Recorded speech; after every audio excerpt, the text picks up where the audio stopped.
Astra Abyssosque. We meet again, you two. Hi, Catherine. Do you have any commissions for us today? Commissions, huh? Let me think. Oh, how about this? Please attend the Academia's Academic Symposium this afternoon and recite a love poem on stage. Wait, say what now? And if possible, please also use your camera to capture the reaction of the audience upon finishing the poem. Huh? What kind of commission is that? I see. It appears that you're not interested in this commission. In that case, please go to Port Armos and convince the Eremites there to spend some time volunteering at the local orphanage. Hey, that's not any better. I'm sure the mercenaries will have some interesting reactions as well. Paimon's gotta ask, just who exactly has been submitting these commissions to the Adventurers Guild? Oh, the commissioner? Well, actually, I just wanted to see the two of you in action. Was it so obvious? I was hoping you would actually take one of those commissions. That kind of chance to observe humans doesn't come by often. Ah, so it's Nahida. Paimon just knew Catherine wouldn't crack those kinds of jokes. When did you get into her head? From when she said, Ad Astra Abyssosque? So it's been you this whole time? Are you done resting up, Nahida? Yes. I've been sleeping ever since we parted ways, and I even had a really, really long dream. It was another dream about the Sub-Zero's festival, except it was a happy one. In my dream, I was sitting in the middle of a flower terrace, and everyone in Sumeru City was holding hands as they danced in circles around me. They danced round and round, and everyone looked really happy. I also got to sit on a gigantic flower carriage. Ferris, the Knight of Flowers, raised me really, really high above the ground, and I was throwing an endless amount of Yalda candies at the children. You know, Nahida, maybe your dream is how the Sub-Zero's festival really should be. It's meant to be a joyous time where everyone gets together to celebrate your birthday. Huh? Wasn't I describing a really happy dream? Why are you both looking at me like that? Wait, could this be an example of the emotion known as pity? No, we aren't pitying you. That would only make everything worse. We just don't want you to feel too sad. By the way, have you had a chance to visit Dunyarzad? How's she doing? The Homianis haven't allowed any visitors after the festival, so we haven't been able to check on her. Yes, I paid her a visit right after I woke up. She was resting at the time. Her condition is stabilized. However, since Elazar is a manifestation of the withering on the human body, we can only cure it by finding a way to take care of Irminsol's own withering. But for the moment, our top focus should still be figuring out what the sages are up to and what they're planning. Right. Who knows what'll happen if they manage to pull off another scheme like the Samsara of the Sub-Zero's festival? So our first priority should be investigating and putting a stop to the sages' activities. As for how we should pull that off, let's discuss it somewhere else. There are too many adventurers around here. Oh, good point. Sorry, adventurers. We're gonna be borrowing Catherine for a little while. Let's continue our chat here. Okay, so do you have any ideas on how we can investigate the sages, Nahida? Actually, I've already done a little bit of work on that. But for now, I want to hear your thoughts. I've already tried that, but all the key members of the Academia, even the core of 30 guards, intentionally avoid wearing their Akasha terminals. It seems that from the very beginning, they've been guarding against info leaks from the Akasha. Of course, it could also be because they're wary of me. Have you already caught the sage's attention? I'm guessing not yet, but distrusting me would make perfect sense if they've ever paid attention to the urban legends about me. In any case, I probably can't take over their minds directly. No way, that's too risky. You mean it'd be too easy to get caught? No, it's not that. We shouldn't involve innocent students in this. A single mistake could completely ruin their lives. Doing that would be ignoring the safety of my people for my own selfish goals. How is that any different from what the sages are doing? That's a good point. Spoken like the god of Sumeru. We're in the dark as of now. Since we still don't know anything about their goals, any rash move could tip them off and lead to terrible consequences. After all, every person in Sumeru City is one of their hostages. Are we really out of ideas? Nahida, you're super smart, so you already have something in mind, right? Don't keep us in suspense. Spill the beans already. According to a popular theory from the Vahumana Darshan of the Academia, rejecting impractical motions at the beginning of a planning session will give more weight to the actual proposal. Okay, but aren't you the god of wisdom? You don't have to use that kind of gimmick to make us take your ideas seriously. Well, I've been thinking that if I can't directly possess the leaders, and if I can't get ordinary people involved, then I should find someone who's already involved, but hasn't decided to side with the sages. You're saying we should recruit a spy? That does sound like it could work. Oh, before coming back, we met someone named Alhaitham. He seems like he acts alone, and he likes doing stuff behind the Academia's back. They probably aren't in cahoots. Actually, I already have someone in mind. Do you still remember that female scholar named Setaria? Setaria. Paimon remembers now. Isn't she the one who's always trailing behind the Grand Sage of the Academia? We ran into her basically every time the Sub-Zero's festival repeated itself. You could even say we're old enemies by now. Paimon still remembers the smug and mean way she always spoke to Nilu. I've always liked observing all kinds of people, and Setaria has always stood out from the crowd. She was born in the desert and was hailed as their greatest genius. Her academic gifts allowed her special admission into the Academia, and also gave her the opportunity to serve as the sage's assistant. Oh, Paimon didn't know she was from the desert. She must be pretty special then. Paimon feels like most of the desert dwellers around the city are working as mercenaries. The name Setaria means star. When she lived in the desert, she shone like the brightest star in the night sky. Later on, she was chosen by the sun. The star was given a place in the daytime sky to complement the sun's dazzling light. Soon after, the star witnessed the sun scorching the earth, which brought forth many disasters. The star began to waver. Instead of staying beside such a sun, wouldn't it be better to return and light up part of the night sky? But in the end, she couldn't give up the radiance of daytime. To cope with her shame, the star buried her guilt and closed her eyes. From the sound of it, Setaria's just hung up on the research opportunities here. But she doesn't really support the Academia. She still feels guilty about not doing more for the desert, right? She's just running away from her problems. Indeed. When they are presented with complex moral issues, many people will simply plug their ears and go with the flow until the problem can't be fixed anymore.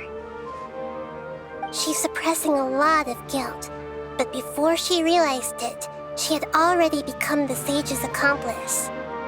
She can't deny her part in their schemes anymore. Right.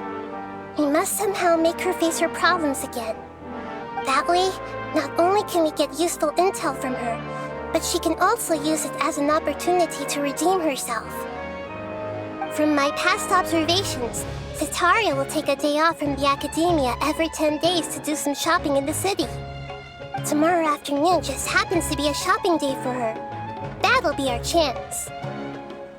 To prepare, let's go check out some of her favorite spots and have a quick chat with a few of the vendors there. This should be Sataria's favorite fortune-telling spot. So should we ask the fortune teller about Sataria? No, I already have enough information on Sataria. The most important thing now is for you to pay attention to the vendor's talking style and key characteristics. Talking style and key characteristics? My poor lost lambs, have you become troubled over your fates? The divine voice of wisdom often echoes between mine ears. If thou be blessed today by the gods, I may be able to show you the way. Huh? Really? Nahida, you've been whispering things to her?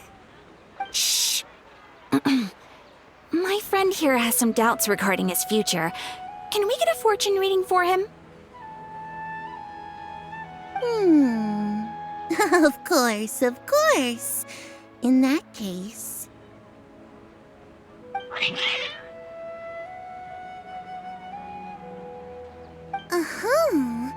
It would seem that Harut and Marut are quite wary of you. Perhaps, at some time in the past, you have somehow offended the gods.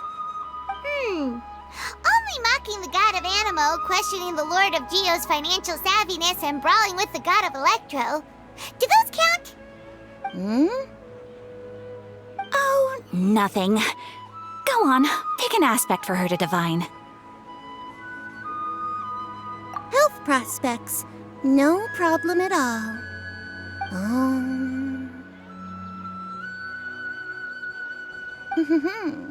The gods have spoken. The truth shall be revealed. Your life shall continue on for... many tens of thousands of years? Impossible. Harut, Marut, did you two spoil my divination? I've never read a fortune so absurd. Actually, Paimon thinks this is probably the most accurate fortune-telling you've ever done. I admit that the orientation of today's celestial matrix is, suboptimal. As such, there will be no charge. Is that so? Well, that can't be helped. If you were to bring some food offerings for Harut and Marut on your next visit, perhaps they could help you reverse the wheels of fate.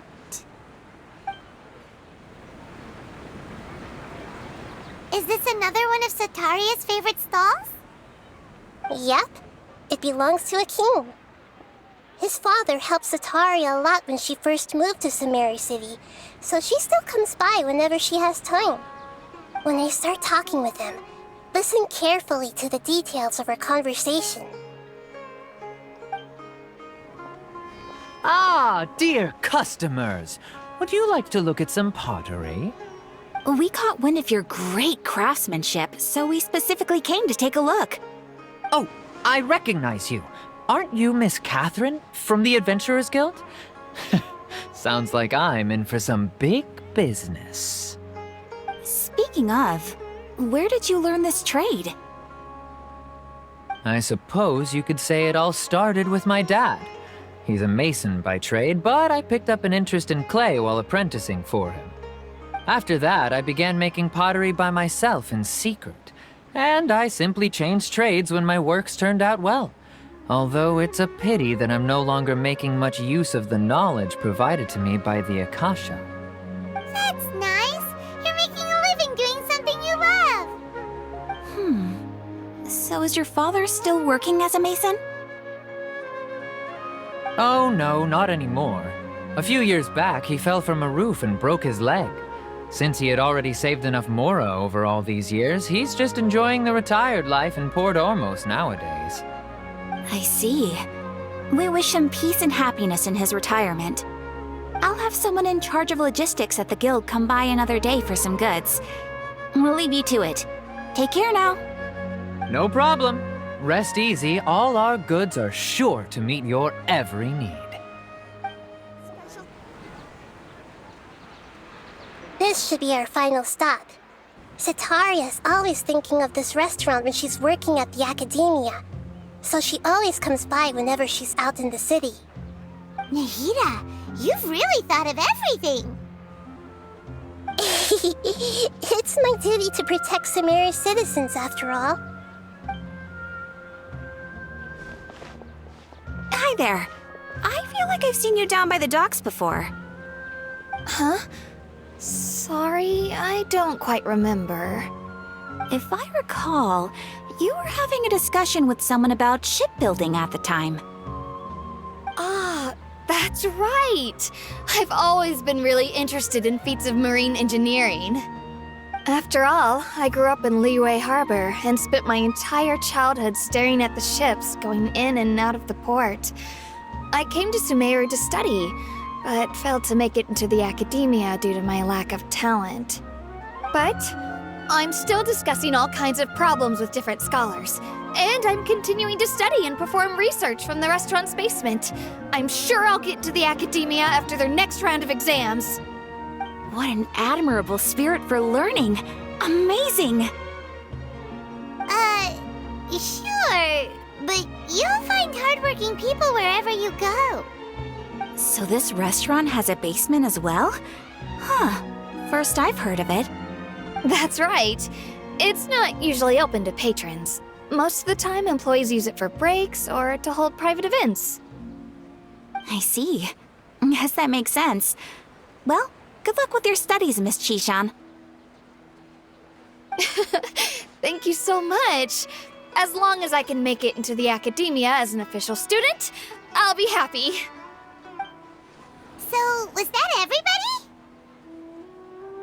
Mm-hmm. 3 familiar faces should be enough for Setaria. What's the point of all the information we've collected?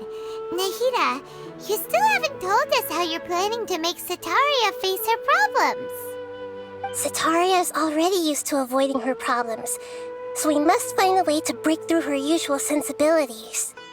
I remember that you mentioned that the Eremites in Port Ormos are all making a fuss about the upcoming resurrection of the Scarlet King. Although it's all just a boatload of nonsense, the fate of her homeland may turn out to be Setaria's soft spot. Oh, Paimon gets it now! You want to take advantage of the guilt Setaria feels about her homeland.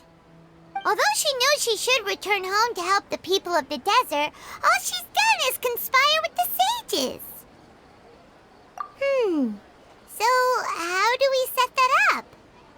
Well, the Scarlet King is long gone, and Setaria is also too smart to fall for any simple tricks. If we simply engaged her under the guise of the Scarlet King's believers, she would definitely be wary of us, and we may not get anywhere. But if we were to borrow some of her close acquaintances to talk with her, her reaction would probably be very different. So, you mean you're going to possess those people we just talked to? Yep. Possess them through the Akasha. Imply that they've already converted to the faith of the Scarlet King, and then convey our made-up will of the Scarlet King. As long as everything goes smoothly, we'll get through to Setaria for sure. She'll never guess that we had anything to do with it. Ah, so that's how you're going to use all the info we collected on these people. It's so that you won't slip up and break form. Possessing them will only work if you can manage to pass off as them. Exactly. So, best of luck with impersonating them. Huh? Best of luck? But we don't know how to possess anyone. That's no problem at all. I'll just share all their senses with you once I've possessed them. As long as you're also wearing an Akasha terminal, the effect will basically be as if you've possessed them yourself. Huh. That is pretty convenient. But why does he have to do this? Can't you do it yourself? Although I've been observing humans for a while, I've never been good at imitating them. You're not wrong. It's always been painfully obvious whenever you try to pass as Catherine. If it was at all possible, I would have preferred to leave these people alone. But seeing how things are now, I probably should just accept it and push on. Yeah, don't beat yourself up over it. We're only doing this to help everyone, and we'll only be borrowing them for a little while anyway. Alright, then let's give it a go tomorrow afternoon.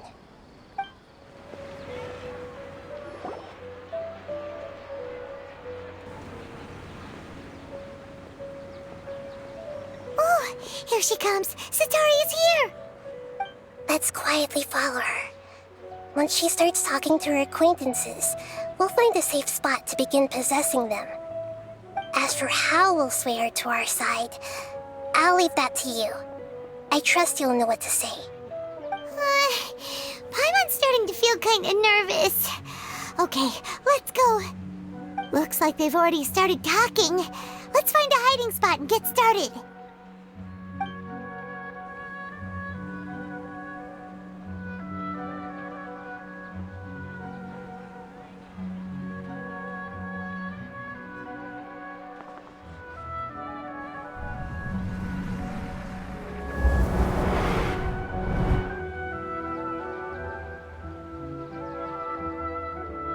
That's right. You really can't force anything when it comes to love.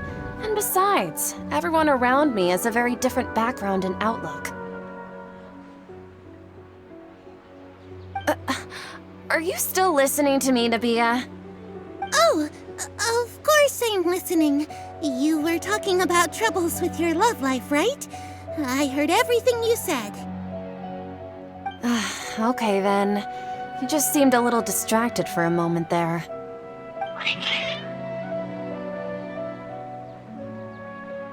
Strange. Your cats seem pretty worked up. Is something wrong? I always thought they were quiet, happy kitties. Oh, what are their names again? Ah, that's right. They are just little darlings, aren't they? Harut and Marut. So, which fortune do you want me to read for you today? You must have come for another echo of the divine voice of wisdom. I'd like to get another reading on my love prospects, but to be perfectly honest with you, I feel like I've been a real mess recently. A mess? Well, could you do a reading on how long it'll take me to finish my current project at work? I really just want to get it over with. I hear you. No problem at all. The gods will reveal the truth.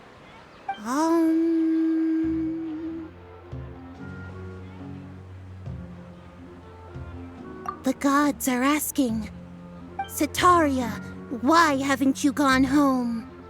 Why haven't I gone home? Do the gods really know everything I've been thinking about?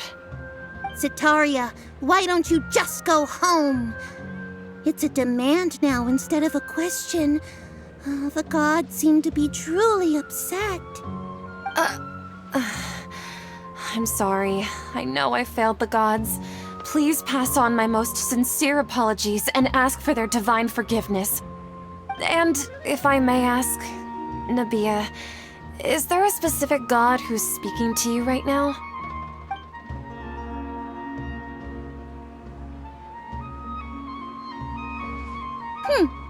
What an inconsiderate and naive question. The god who is speaking to me is, of course, the wisest and mightiest of all, the Scarlet King. The Scarlet King? No wonder he would make such a demand of me. Oh, wait a second. The Scarlet King passed away a long time ago. Even though news of the Scarlet King's resurrection has been spreading like wildfire, it's all just a misinformation campaign from the academia. How can the Scarlet King still exist in real life? What insolence! I am the Scarlet King's most loyal believer. Do you wish to refute his voice of wisdom? Oh, no. As a child of the desert, I am only reveling in his power upon learning that his divine glory has touched even this city. I will think very carefully about his demand of me. I'm sorry, I must go now. Wait!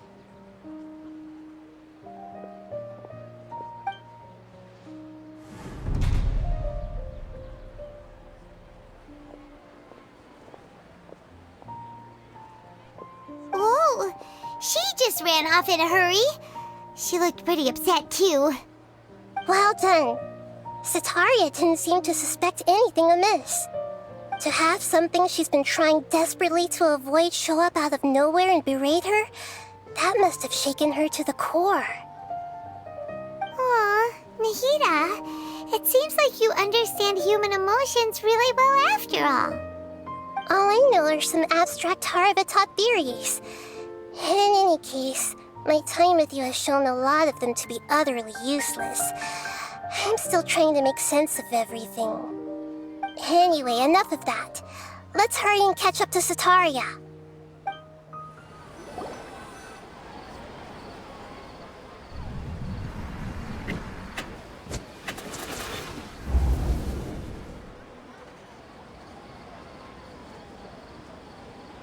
It's okay. I just got caught up in something. Oh, actually, didn't you ask me to help you look for work? What kind of work were you looking for again? Gardening? But don't you hate everything to do with plants? I still remember getting mad at you for secretly throwing away the bonsai that I gave you as a present. You see, a friend told me that the secret to self-improvement is to work on things you're not so good at. Fair enough. I didn't think that was something you would consider. Speaking of, how's he doing? Is he feeling any better? Huh? Wasn't he nursing a leg injury? If I recall correctly, his strong arms had always been his pride and joy. He sprained his arm a while back while trying to show off his strength. I thought you'd heard. Actually, while we're talking about him, is he still living in Port Ormos? Yeah, he's been retired there for a while. If you could find the time, please write him a letter. Please pass on that recently, faith in the Scarlet King has taken root in Port Ormos and has begun to spread across Sumeru. He has a quick temper and has always been a devout follower of the Dendro Archon. I don't want him to get into a fight with those Scarlet King believers because of a difference in beliefs. Oh? So who are you siding with in all of this? The Academia or the Scarlet King? I'm so jealous of you. You were born a child of the desert, yet you chose to betray the Scarlet King, and now you spend all your time with those crooks from the Academia. Akeem, you don't mean you've also become a believer of the Scarlet King? What's so strange about becoming a believer of the wise Scarlet King? In fact, aren't you the strange one? The one who still can't pick a side? Can't pick a side? Me? Whoa, Paimon had no idea you'd be so good at this. You really zeroed in on the issue and put it right in front of her. It might feel a bit overwhelming for Sataria. But once everything is over, I'll be sure to pay her a visit to her mind and explain everything. Anyway, let's keep going.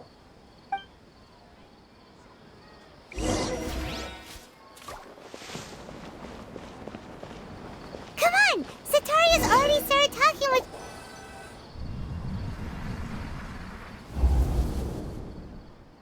So, Shishan, have you noticed anything weird in the city lately? Like, as if someone was trying to preach to you about something? Oh, right. Speaking of strange things, I celebrated the Sub-Zerus festival so many times that I lost count. That was really weird.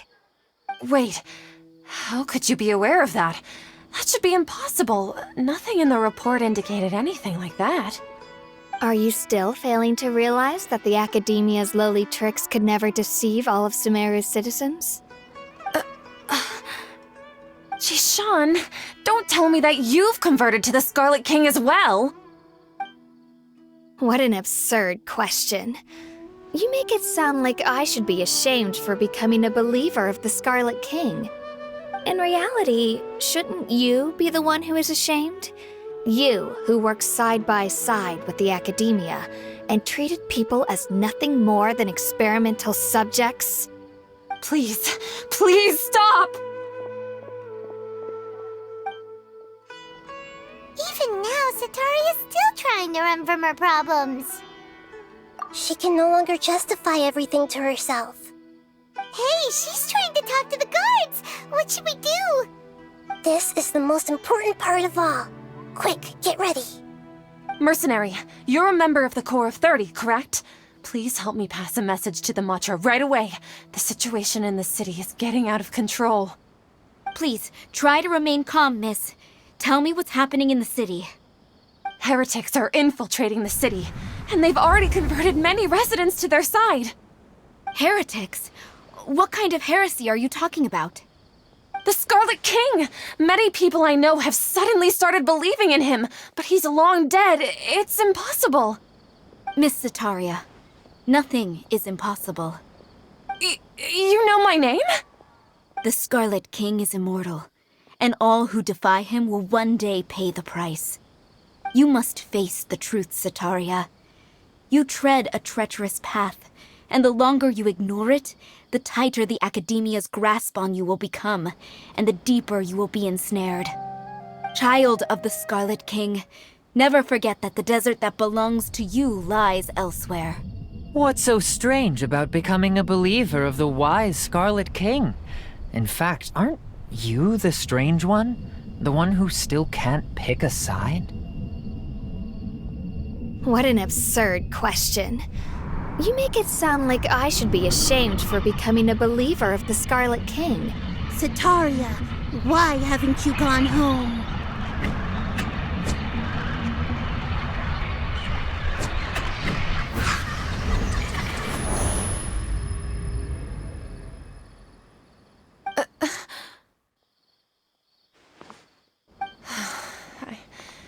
It seems that no matter where I run, I only keep finding more believers of the Scarlet King.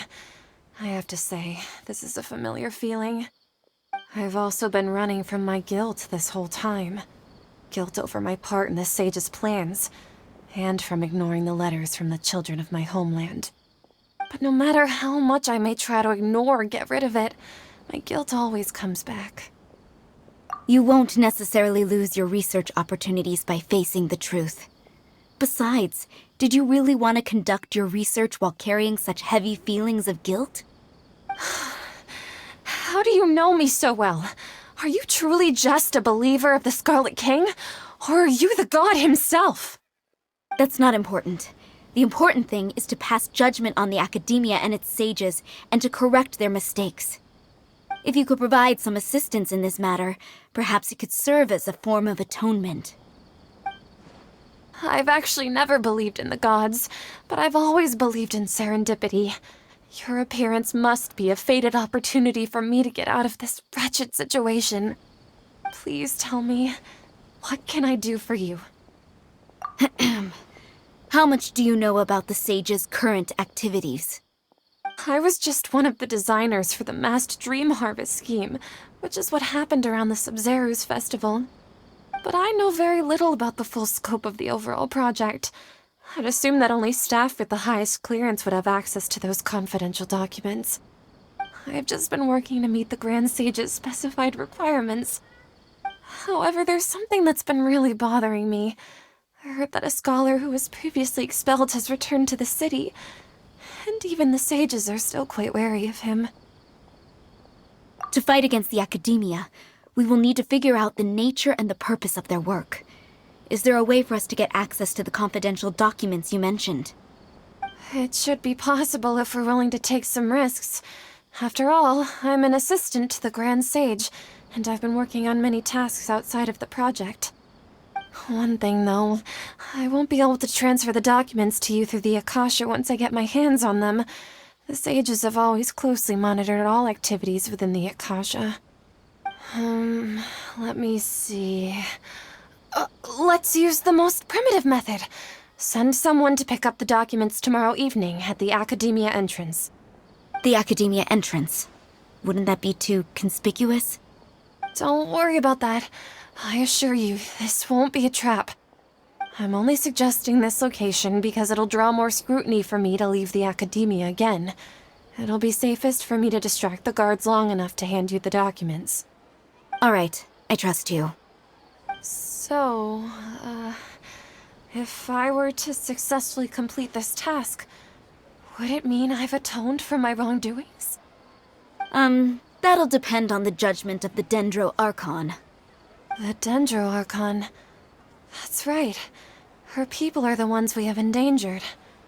As the God of Wisdom, she's also the one responsible for judging and guiding the scholars. Maybe it's time for me to find a god to believe in. Just as Nahida predicted, we've managed to bring Sataria to our side! The Traveler's execution was ingenious. He's the one who deserves all the praise. Well, now that we've made plans to meet again tomorrow evening, all we can do is pray for Sataria's mission to go off without a hitch. Pray? But if we're going to pray to the gods, aren't we just praying to you? God of Wisdom and Guardian of the Scholars? No. The truth is the true Guardian of Scholars. I've always believed that. Anyway, let's meet again tomorrow evening at the Adventurers Guild. Catherine, we're here! Oh, you are the other Catherine, right? That's right. I suppose I'm the other Catherine in your mind. Shh! We're on a secret mission tonight, so we need to protect Catherine's identity.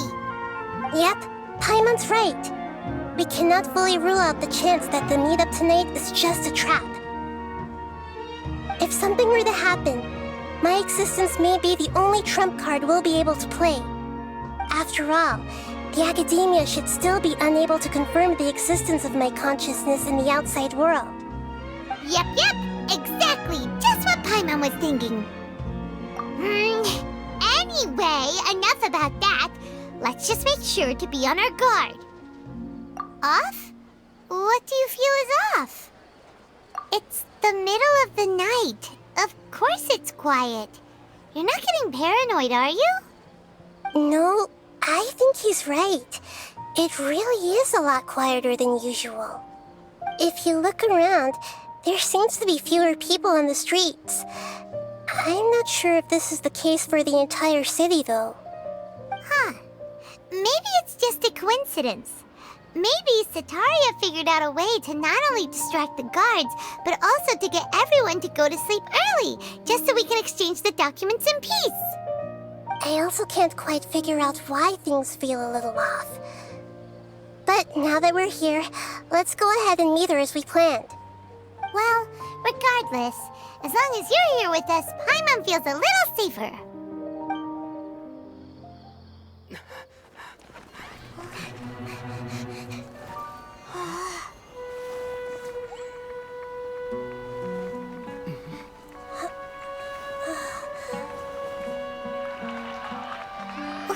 What are all these people doing here at this hour of the night? Ah, the triumphant hero returns at last. And to a rather spectacular welcome, even if I do say so myself. You're the outcast, expelled from the Academia. Indeed I am. Although these days they tend to call me the Doctor.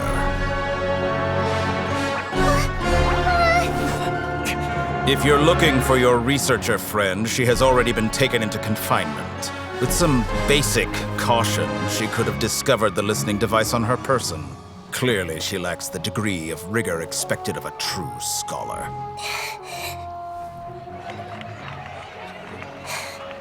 The people of Samir City. What have you done to them? I simply made some minor adjustments to their Akasha terminals. Now they can deposit information directly into the subconscious. As you can see, all these lovely people now believe this traveler is a hero who has just saved the world. My experiment is a success. And now it seems they can no longer hold back their sheer adoration. No, what should we do? These are all just regular people. Leave now. You need to get out of here. But that guy's a Fatui Harbinger. We can't just leave you here. Nor can I abandon the people of Sumeru.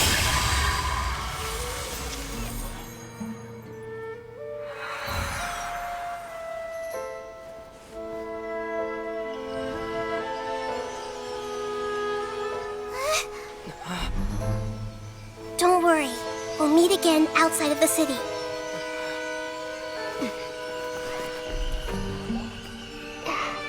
I see. You appear to have overridden their mental faculties with your own consciousness. To possess such a powerful mind, you must be the god of wisdom.